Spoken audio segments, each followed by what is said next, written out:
Hey, what's up, guys? I wanted to take a little break from comedy just for a second. A good amount of you guys come to me with your mental health problems. So, I don't know if you know, but I've struggled with mental health problems growing up. But I still get so many questions from you guys every single day, like how did you overcome depression, anxiety, all this type of stuff. And I'm gonna give you advice and things that have helped me through the toughest times of my life. And just a trigger warning, I'm gonna talk about depression and anxiety and suicide. But hopefully this can help some of you guys who do feel like you are at the lowest point of your life or struggle with a lot of anxiety and depression. And because this video is about mental health, I partnered up with BetterHelp right here to hopefully help some of you guys get better. See what I did there? One of my biggest pieces of advice has always been go to a therapist. And that's why I wanted to bring BetterHelp into it, because BetterHelp has licensed therapists who are certified by their state's board to provide counseling and therapy. I did end up signing up for it, and I did talk to somebody about my issues, and they did respond very fast. So the ways that you can receive counseling are through a tablet, computer, or your mobile phone. You also have the option to do voice calls, video calls, or text. Me personally, I prefer text most of the time because I have a lot of anxiety, so texting is a little bit easier. You do get matched with a counselor within 24 hours or less. BetterHelp also has group and hour sessions every week where members can learn in groups directly from licensed counselors on multiple things like relationships and ways to overcome anxiety. So the price is kind of like any other therapy place that I've been to. It's $65 per week, but financial aid is available for those who qualify for it. And one last thing, it is worldwide, so no matter where you are in the world, you can use BetterHelp. Also, just wanted to point out, BetterHelp is not a crisis line. So if you need a crisis line, I'll link one in my description for you, but they can't handle a crisis. So make sure you call the number in my description. So I do highly recommend that you guys check out BetterHelp if you do need something.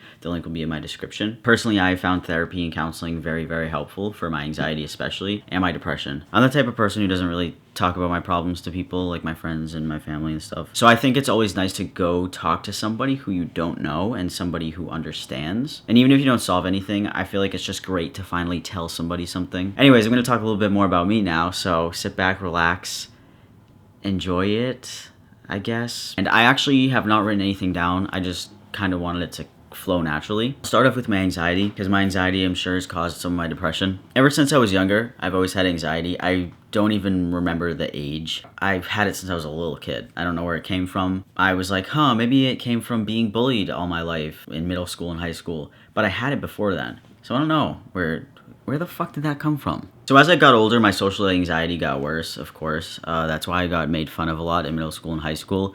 I didn't really have friends. I had less than you can count on your hand. Kids would throw stuff at me at lunch, or they would yell stuff at me. I was always picked last for basketball. And this is all because I was quiet. I wasn't really weird. I didn't really do anything weird. I didn't gallop around the school or anything. I didn't really talk much. But if somebody spoke to me, I did talk. And I feel like since I have some middle school watchers and high school watchers, you might be able to relate to that if you have social anxiety. I used to get called a bunch of names. Anyways, this isn't bullying Sam video. That definitely added on to it. And I feel like the internet can add on to it a lot too, especially if you are getting comments or people replying to you who are rude. So social anxiety has followed me all the way up until now. I still have it. I still won't order a coffee by myself. Sometimes I just can't. In my teens, my anxiety was super bad in general, not even just social anxiety, because my depression decided to team up with it. And then my gender dysphoria decided to team up with it, and it became like this huge ball of like awfulness. 11, 12, 13, 14, 15 were my worst years, where they should have been fun. So this is where the old suicide talk comes in. And like I said, if you don't want to hear that, then don't listen to it. But I just want to give you some realness. I didn't know I was going to be here at 23. So that's kind of why I don't know what I'm doing. And I know that sounds like a joke, but it's genuinely, I didn't know. When I was younger and in my teens, I just had a lot of negativity around me mentally. I hated myself. I didn't understand myself. I knew that I liked girls, which made me hate myself more because I'm trans. I didn't transition yet. I didn't like my body. Just anything ever you can think about, I was not happy about. My life, I had no friends. People made fun of me. So it was just, everything was kind of really just going like this, you know? And then gender dysphoria came in, and then it went like that. So when I was like 13, 14 is when I really started having suicidal thoughts. So I used to write notes to everybody who I loved, because like I thought that I was gonna do something to myself. I did have a couple of plans, but obviously I didn't do it because I'm here. I just figured telling you guys that would show the realness of how awful my mental health was 10 years ago. I was ready just to not be here, because not being here was better than all the problems that I was facing or would have had to face. But I guess I decided that wasn't the case.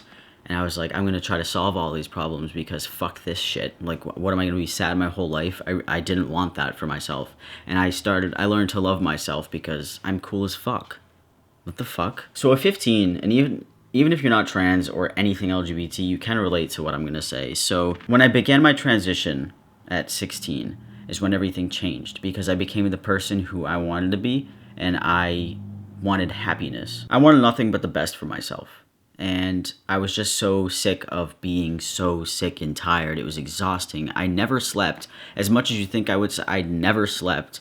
I just cried from like 1 a.m. to 5 a.m. and then I'd go to school. I didn't sleep. It was awful. How did I live through 1 hour of sleep every day? I started to see a therapist, and yes, I have been diagnosed with depression and anxiety. Also, I think that when you have anxiety and depression, you kind of know. So I already knew that before I got diagnosed with it. So when I transitioned and I started doing things for me as opposed to things for everybody else, that's when my happiness started. I don't know if some of you guys are the same way. I looked how I wanted. I chose the things that I wanted to do, or I wanted to eat, or just anything I wanted, because I wanted to make myself happy. I didn't want to have to play this person for everyone else around me to make them happy. That doesn't even make any sense. That's a waste of my life. Like, why would I do that, you know? I just started doing that, and then I did it at 17, 18, 19, and I'm still doing it today, because that's what I want to do. So I do still have a lot of anxiety and social anxiety, but it is nowhere near when I was 14. So what I'm trying to give you in this video is that it gets better, and